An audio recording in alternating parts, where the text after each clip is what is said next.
Queridos, paz do Senhor Jesus.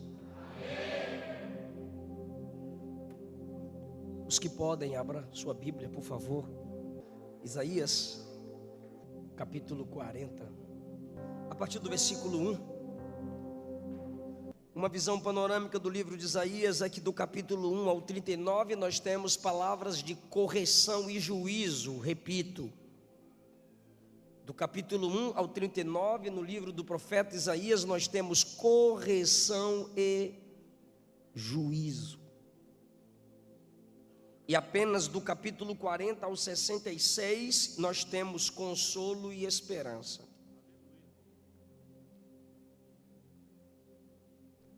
Do 1 ao 39, Deus nos repreende, nos corrige e diz: eu derrubo.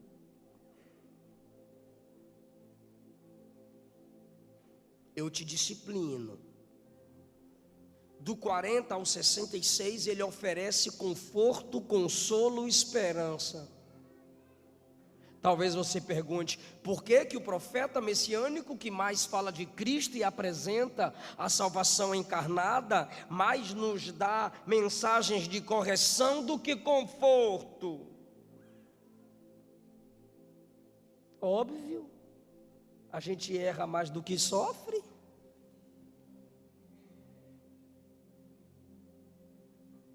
E quando erra, poucas vezes sofremos pelos nossos erros.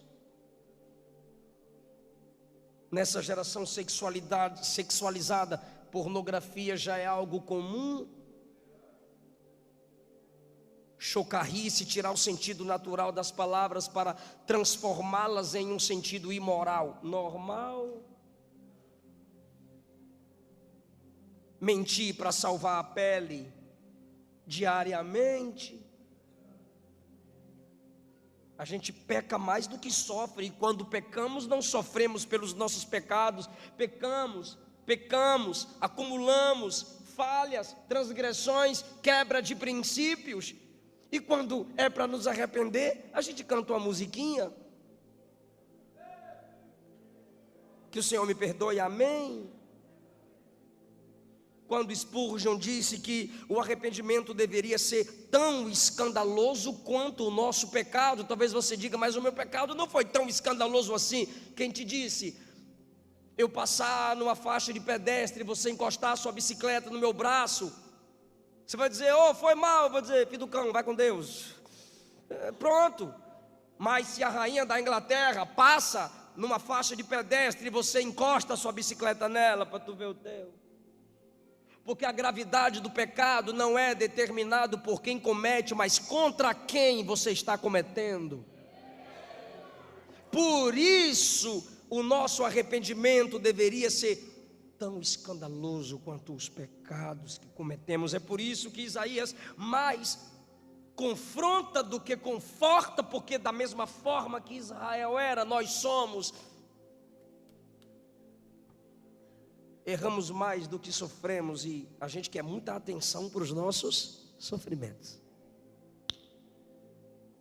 Mas se pudéssemos, evitaríamos qualquer tipo de olhar, repreensão e confronto contra os nossos erros. Veja a minha dor, veja a minha luta, veja o que eu estou vivendo, veja o que é que fazem comigo. Olhe a minha dor, olhe para a minha angústia e console eu. A gente pode voltar lá atrás e ver o que você plantou.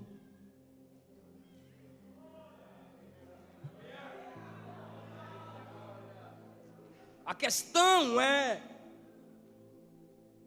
queremos que todos enxerguem nossos sofrimentos, mas que até Deus não preste atenção em nossos pecados. Mas como? Se o versículo 25 diz que Ele é santo.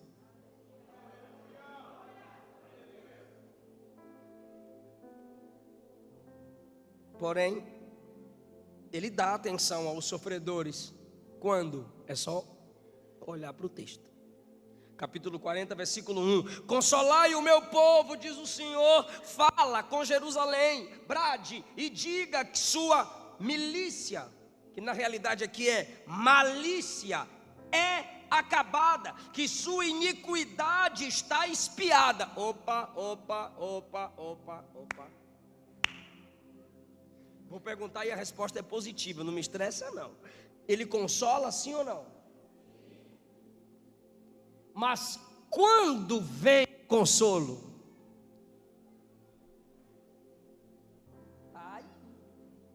Fala benignamente, fala ao coração de Jerusalém que o pecado já foi perdoado, o pecado já foi tratado, e Deus já disciplinou Jerusalém por todos os seus pecados. Então, primeiro disciplina, primeiro correção, depois conforto. Só que a gente quer inverter as coisas.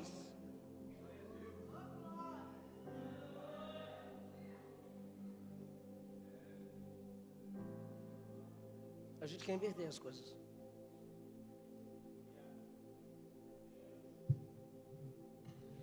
A gente quer confortar quem está no pecado. E quem está em santidade a gente quer criticar.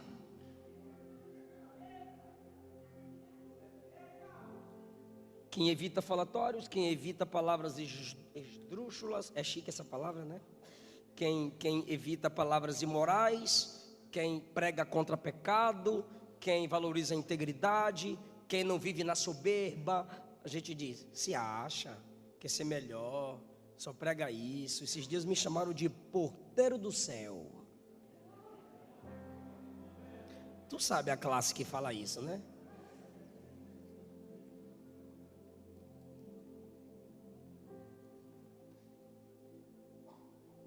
Console Jerusalém porque o pecado já foi perdoado. Console Jerusalém porque a iniquidade já foi extirpada. Agora muda o foco. Quando Ele te purifica, quando Ele te perdoa, ninguém pode te acusar mais. Quando você se arrepende, confessa, deixa, pode vir quem for, nem você mesma, nem você mesmo tem o direito de dizer, não posso nem cantar mais, não vou nem pregar mais, não vou nem falar de Jesus mais porque eu fiz isso e aquilo. Você confessou? Você se arrependeu? Você está salva em Cristo? O Espírito testifica em seu espírito que você é filho de Deus? Sim, nem você mesma, nem você mesmo pode ficar se autolimitando no que Deus tem para você, porque se Ele perdoou, está perdoado. Se Ele lavou, está lavado. O sangue de Jesus nos purifica de todo pecado. 1 João 2, filhinhos, não pequeis, mas se pecardes, temos um advogado junto ao Pai, Jesus Cristo o justo. Nenhuma condenação há para os que estão em Cristo Jesus, que não vivem segundo a carne. O que é carne no Novo Testamento, na linguagem paulina? Desejo interno, que não quer nenhum tipo de restrição, apenas liberdade. Então a carne diz, peca, peca, peca, peca, e tu diz,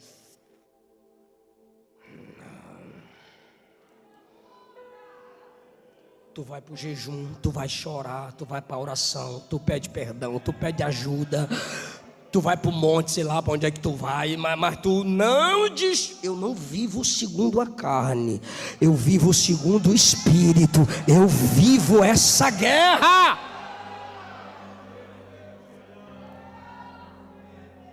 Então, o consolo é para Jerusalém perdoada. Bora lá? O consolo é para Jerusalém ficou horrível. O consolo é para Jerusalém perdoada. Bora fazer bonito agora. O consolo é para Jerusalém perdoada. Olha que lindo. Se Deus já perdoou, quem somos nós para ressuscitar? pecados que já foram confessados, tratados, cuidados. Eu, como pastor e pregador, eu incentivo, confesse, busque ajuda. Só que as pessoas dizem: e depois, quem me confortará? Somos a igreja que sabe que todos pecam, sabe que todos falham, mas ouviríamos Deus dizer: consola quem eu já perdoei? Ouviríamos Deus dizer: fala ao coração de quem eu já disciplinei? Falar o quê? Fala que o vale será exaltado. O texto significa alinhamento de coração. O vale exaltado é tudo que está nivelado para baixo, Deus trará para cima. Tudo que ninguém vê, não importa e se despreza, Deus trará exaltação. Todo o monte será abatido. Então, tudo que envolver soberba, orgulho, ele diz: eu vou abater. Tá, peraí, pastor. Então, os humilhados serão exaltados, os que se humilham. Tá, e o soberbo vai acontecer o quê? Ele vai rebaixar. Para quê? Para quê? Para quê? Para nivelar. O que está embaixo sobe, e o que está em cima desce. Ele nivela. Para que ninguém se sinta vale dizendo não sirvo para nada. Para que ninguém se sinta monte e diga só eu sou, só eu faço. Todos se nivelam e dizem: somos todos dependentes da graça, só Ele é quem nos capacita.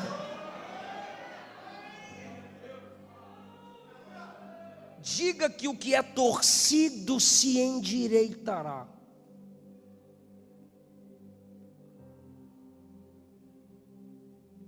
Diga que o que é áspero se aplanará.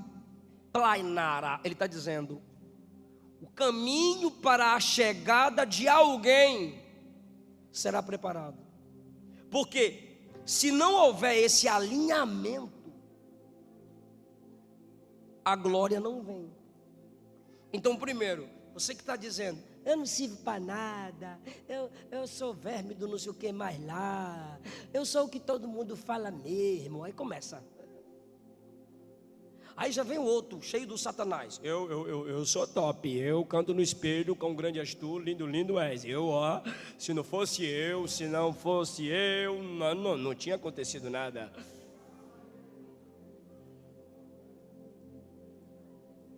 Se não houver o alinhamento, a glória não se manifesta. É o que ele está falando para consolar. Ele está dizendo: preparem o caminho, que o soberbo se humilhe, e o que se autodespreza reconheça seu valor no sangue de Jesus. Que ninguém pense de si além do conteúdo de sua fé. Romanos 12. E agora o resultado: a glória do Senhor se manifestará. A glória do Senhor se manifestará. Ele brilhará. Novamente se diz, uma voz diz, clama. É o profeta dramático, é o drama profético para chamar a atenção do público.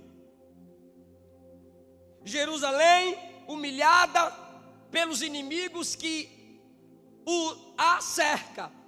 E Jerusalém, o povo de Deus, se compara com essas nações e com os deuses das nações e dizem: se essas nações prosperam, é porque os deuses dessas nações são poderosos.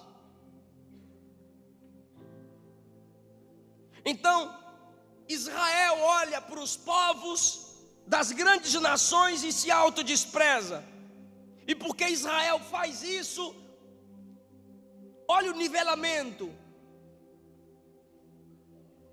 Toda a carne é erva e toda a beleza é como a flor do campo. As nações são belas, vocês estão em sofrimento, e quem não está em sofrimento parecem melhores e estão melhores do que vocês. Aí o profeta diz: tudo isso é como a erva, vai passar.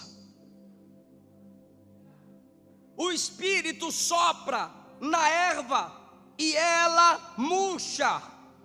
O povo, o ser humano é erva, é planta, é flor que num sopro se destrói. Vocês estão olhando para as nações, para os ricos, para os influencers, para os presidentes, para os ministros, para os famosos, e se autodesprezam, se comparando com eles. Mas tudo isso passa, é erva. Diz o 8: mas é a palavra de Deus que permanece para sempre. Começa assim o renovo. Você entender que Ele te perdoa, que um alinhamento é necessário. Se em alguma área da sua vida você é vale, você diz que não vale a pena lutar, não vale a pena pregar, não vale a pena estudar, não vale a pena se esforçar, não vale a pena tentar, é vale. E Deus diz: o vale será exaltado. Se em alguma área da sua vida você é soberbo, esse monte precisa se nivelar. Então existem coisas que precisam ser organizadas em nosso coração para que a glória se manifeste. Terceiro, a renovação vem quando você foca naquilo que Deus quer que você foque, não naquilo que é passageiro e efêmero. Perdemos tempo nos comparando com os filtros das redes sociais. Perdemos muito tempo nos comparando com postagens mentirosas. Perdemos tempo comparando nossa nação com outras, e discutimos e falamos e nos esquecemos do essencial. E o texto diz: tudo isso que te preocupa, se o Espírito soprar, morre. Mas a minha palavra permanece para sempre. Foca nela, fica com ela. Aí depois que ele fala que é a palavra que prevalece e não essas coisas e pessoas e nações com quem Israel e nós às vezes nos comparamos, o profeta diz: tu, Sião, tu, Jerusalém, que anuncias boas novas. Por favor, projeta o versículo 1.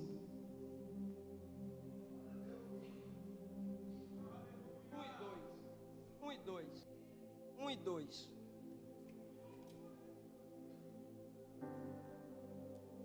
Leia, igreja.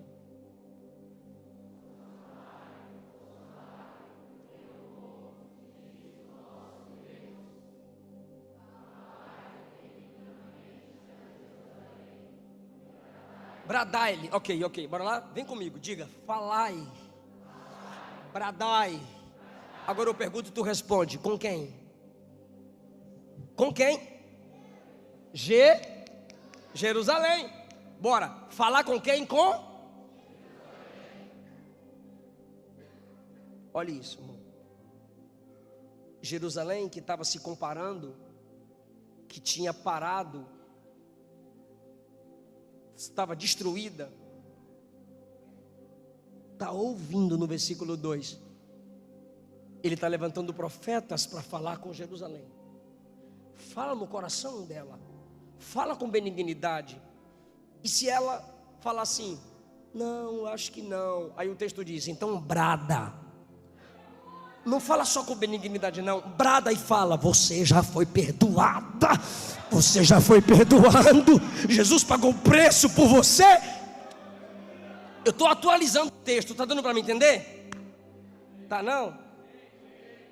O profeta, Deus está mandando o profeta falar: fala benignamente com Jerusalém. Aí o profeta chega no estilo apóstolo João: Jerusalém, ele te perdoou, Jerusalém. Aí Jerusalém: não, a gente não dá muita moral para isso não, meu pecado foi feio demais. Aí Deus diz: então grita, brada, para ver se ela desperta.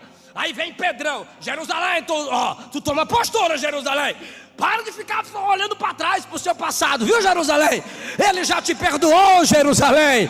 Ele já te ergueu, Jerusalém. Agora você entendeu. Você não tinha entendido não. Por quê? Porque eu melhorei a explicação, claro. A responsabilidade é minha. Então, só mais uma fala. Jerusalém está ouvindo. Fala! Isso, bora lá, só mais uma vez, 1, 2, 3. Jerusalém está ouvindo.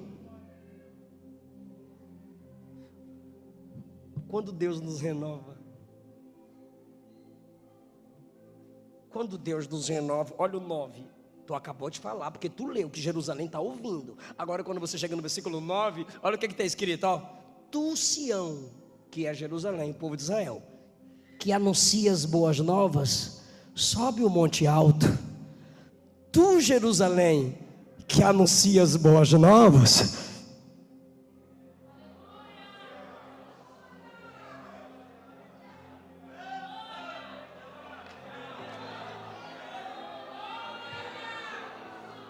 quem disse que você não vai cantar, não vai profetizar, não vai pregar, não vai exercer o seu ministério, se primeiro você ouviu Deus falar contigo, se primeiro você sentiu a disciplina, se primeiro você foi perdoado? Aquela que estava escutando, agora é aquela que está. Então por que você prega? Por que você fala? Por que tudo você quer se intrometer? E me intrometo mesmo. Por que tudo você quer cuidar? Porque todo mundo você quer aconselhar? Por quê? Porque eu já ouvi, eu já recebi, eu já fui restaurada, eu já fui restaurado, agora eu vou falar. Você está preparada para dar um glória a Deus lindo? Nesse tempo aqui, tinham nações maiores e melhores do que Israel para pregar. Meu Deus do céu, tu poderia dizer: Babilônia, prega. Assíria, pregue. Egito, pregue. Deus diria: não.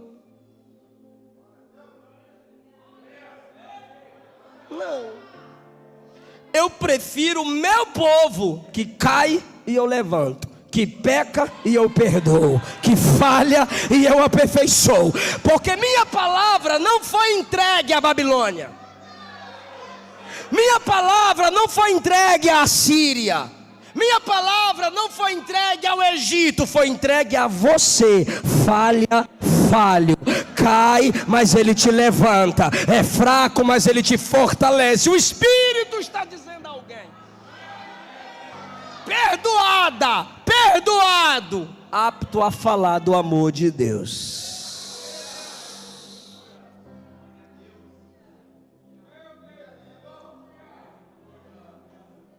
É muito chique, irmão. Eu não sei se isso te empolga.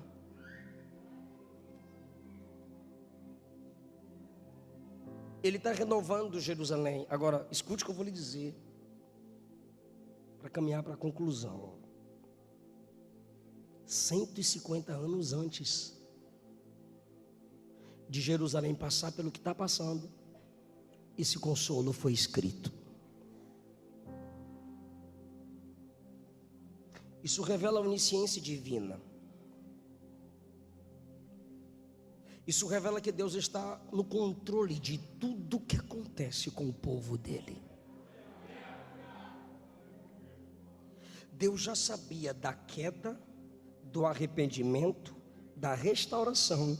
Ele já tinha uma palavra de consolo preparada.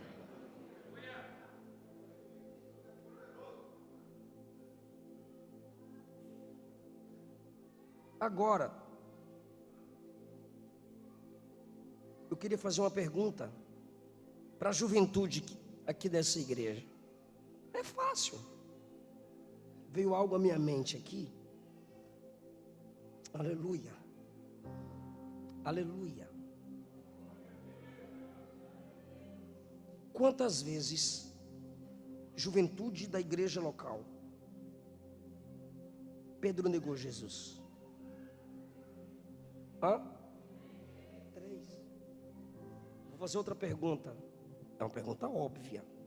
Pedro negou sim ou não? Pedrão negou Jesus? Quantas vezes Pedro negou? 3. Então Pedro negou Jesus? Uai, sim. Então bora de novo, hein? Pedro negou Jesus? Quantas vezes?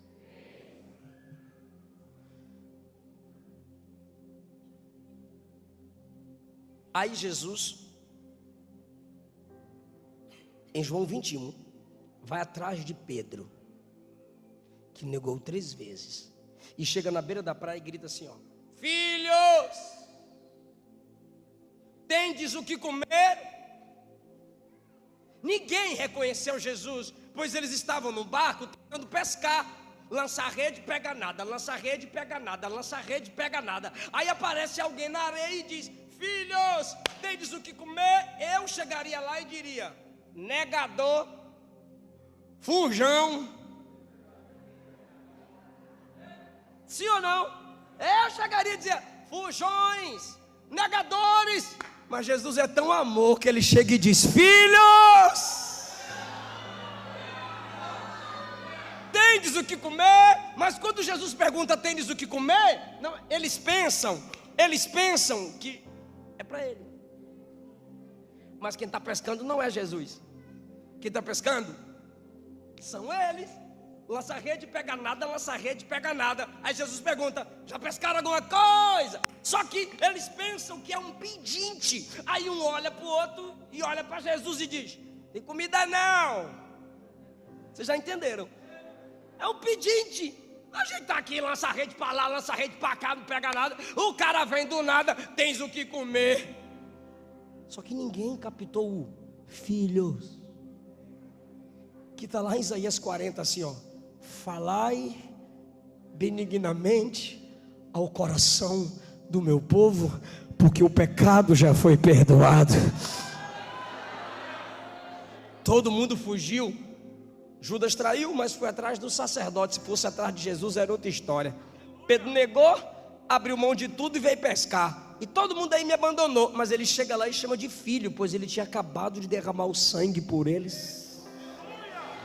Aí eles dizem distante: tem não. Aí agora Jesus vai bradar. Ele não vai falar mais benignamente, ele vai bradar. Aí ele brada e diz assim: lancem a rede no lado direito.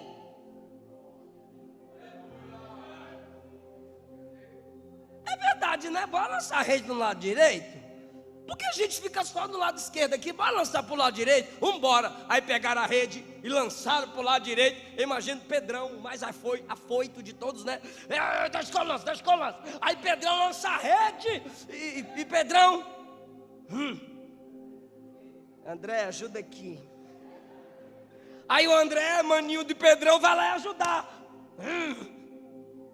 Tiago, ajuda aqui. E vai o Tiago, e vai o Natanael, e começaram a puxar, porque a Bíblia diz que vieram 153 grandes peixes. Eles tiveram dificuldade para puxar. Olha que coisa linda! Quem discerne o que está acontecendo? Não é Natanael, não é André, não é Tiago. Quem? João olhou. Isso aqui é por minha conta. João olhou e disse: espera aí, barco, rede, pesca milagrosa. Eu já sei quem é. Tinha que ser João, pois ele era o cara que deitava. Agora que é chique. Foi o João que discerniu, mas ele poderia olhar para o Tiago, ele poderia olhar para André, ele poderia olhar para Natanael, Mas quando Jesus quer renovar, quando Jesus quer falar no coração que quem Ele perdoa está perdoado, quem Ele restaura está restaurado. Irmão, adore depois que eu falar. A Bíblia diz assim, ó, e João disse a Pedro: Pedro, é Jesus. Pedro, é o Senhor. É só você se lembrar de Marcos 16, quando o anjo cita o nome de Pedro e diz assim: vão falar para os discípulos e para Pedro. Fala para Pedro que Jesus vai encontrar com eles. Fala para aquela Jerusalém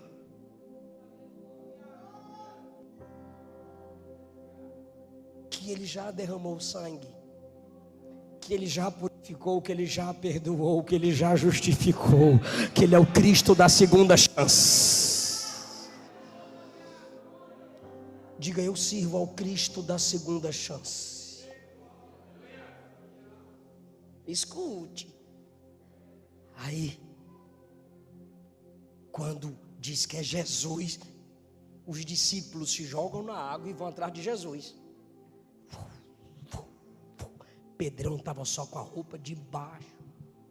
Aí se jogou assim na água por trás do barco e foi despassando e pegou a capa com reverência e temor. Aí chegou perto de Jesus. Alguém me dá um papel. Esté, me dá um papel. Eliseu filho, me dá um papel. Você estava cheio de culpa. Aí pode, né? Rasgar. Aí os discípulos vieram, sim ou não? Ó, lembra que Jesus perguntou: filhos, tendes o que comer? Aí um olhou para o outro e disse: mendigo, tem não. Então, como se Jesus precisasse de peixe. Aí vieram, desceram do barco e vieram até Jesus. Repara como Jesus é chique. Aí quando chegaram, o texto diz assim: e Jesus tinha um peixe assando sobre brasa. Onde Ele pegou aquele peixe? Irmão, Ele manda no céu, Ele manda na terra, Ele manda no mar. Ele é o Criador de todas as coisas.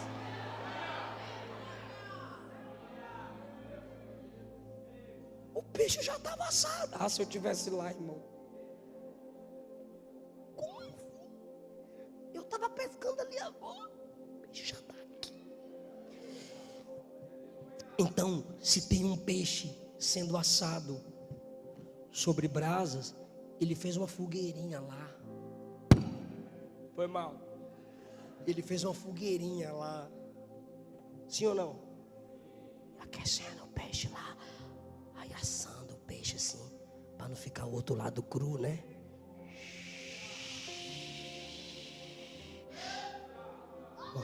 Ô glória! Uma fogueira. Uma fogueira assim, assando o peixe, meu amor. Ó. Fala, Deus, pro galego assar um peixe para nós. O peixe assim, assando. Brasa, irmão, na brasa. Em cima de uma fogueira. Porque se você voltar lá atrás, quando Pedro nega Jesus, é quando ele senta perto. Ele senta perto assim de uma fogueira para se aquecer. Aí vem alguém e diz assim: você andava com aquele Jesus que está lá dentro? Ele diz: eu não. Aí vem outra pessoa perto da fogueira e diz: você conhece aquele Jesus lá? Ele diz: eu não sou nada, eu não. Aí vem uma mulher, irmão, mulher detalhista, irmão, mulher sabe das coisas, irmão. Aí vem um empregado, uma serva e disse: ele disse: ela é sim. Ele disse: não sou eu não. Ela disse: eu vou chamar uma testemunha. A filha do cão foi lá, trouxe alguém e disse: ele não é. Aí ele negou pela terceira vez, irmão. 3 vezes nega Jesus ao lado de uma fogueirinha. O diabo teria menos trabalho com Pedro. Pedrão fora, o diabo tem mais força. Pedrão fraco, que nega, fora, o diabo tem mais força. Mas o Filho de Deus se manifestou para desfazer as obras do diabo. A Bíblia diz então que Jesus vem e monta o mesmo cenário. Fogueira. Aí a fogueira já está lá. Agora se coloca no lugar de Pedrão. Tu vê na fogueira. Aí Jesus olha para os discípulos.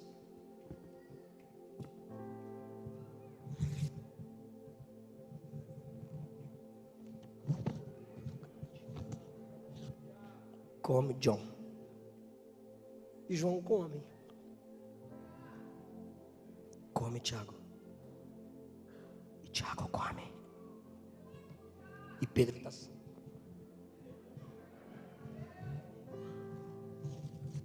Come, Pedro. Aleluia, aleluia, aleluia. Quando Pedro vai levando a boca, o texto diz que Jesus perguntou: tu me amas? Ele diz: eu te amo, Senhor. E o Senhor continua: come, Tiago. Come, Natanael. Aí Pedrão: come, Pedro. Eu vim desfazer as obras do diabo. Eu sei que vocês estão com fome.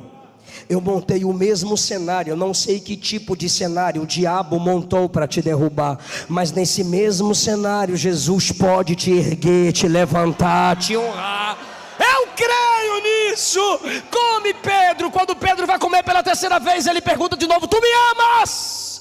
Aí Pedro então pensa, reflete, e diz o texto que na terceira vez Pedro se entristeceu. Pedro, na terceira vez que Jesus pergunta, ele se entristeceu. Se ele se entristeceu é porque ele se arrependeu, porque a Bíblia diz que a tristeza, segundo Deus, opera o arrependimento.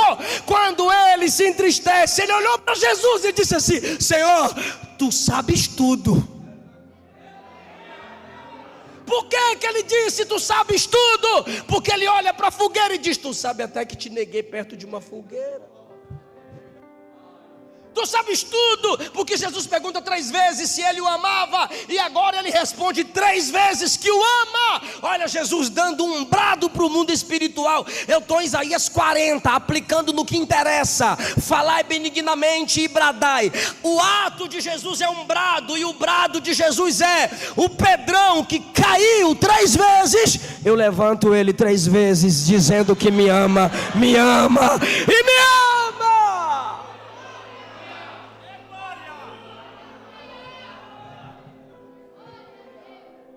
Projeta Atos 3:13 e eu sento. Quer dizer, você levanta. Atos 3:13, só para quem está ligado na mensagem. Atos 3:13. Quem pode ler? 1, 2, 3, leia.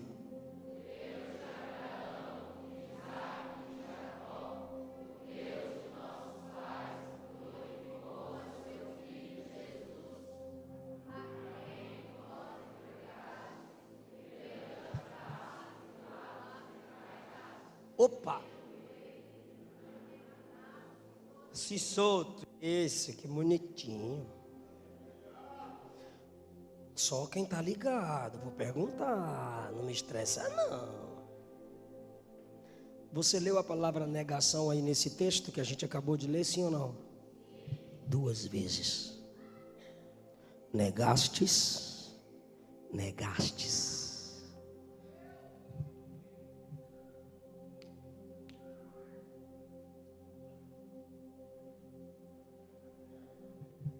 Sabe quem está pregando isso aqui?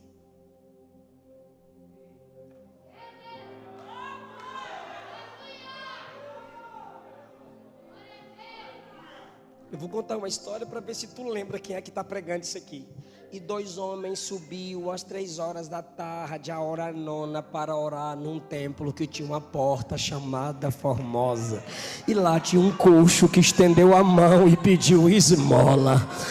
Alguém olhou para ele e disse: não tenho prata nem ouro, mas o que tenho isso te dou. Em nome de Jesus o Nazareno, levanta e anda.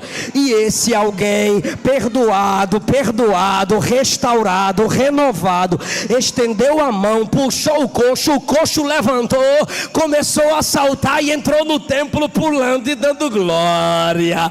A multidão se aproximou. Quando a multidão afluiu para ver de perto o que estava acontecendo, esse pregador olhou para a multidão e disse: por que vocês estão olhando para nós como se fosse pelo nosso próprio poder que esse milagre aconteceu? Não, ele não levantou pelo nosso poder, ele não levantou pela nossa virtude.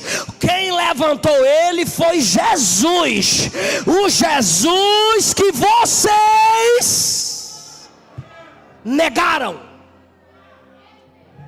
Se tivesse lá alguns crentes que a gente conhece, que sabe confrontar, corrigir, mas não sabe consolar, falava assim para Pedro: Pedro, ele diria: o quê? Estou pregando. Aí o crente diria: tu falando sobre negar Jesus, velho? Aí você me quebra, Pedrão. Pedro, tu negou Jesus? Tu negou Jesus 3. Aí agora tu chega diante da multidão e diz que vocês negaram. Ah, Pedrão. Ah, irmão, mas tu conhece Pedro. Pedro ia olhar igual eu, faria a mesma coisa e diria: neguei, não nego, não minto, mas ele veio ao meu encontro. Ele me sarou, ele me renovou. Quem pode adorar? Meu Deus do céu, ele me perdoou. E se ele me perdoou, Jerusalém calada agora pode subir no monte. Jerusalém calada agora pode bradar: ó Sião, ó Jerusalém, que anunciai essas coisas.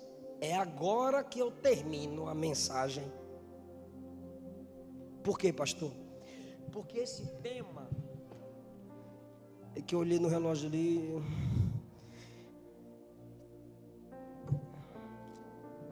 Sobe no monte Jerusalém e fala. Deus está mandando quem subir no monte para falar? Jerusalém, aquela que antes ficava comparando e querendo parar. Aí agora ela vai subir no monte e de lá ela vai pregar. E a mensagem dela, de alguém que veio dela, é essa: quem espera no Senhor renova suas forças. Quem espera no Senhor sobe com asas como águias. Não para, não desiste, não para. Espera em Deus.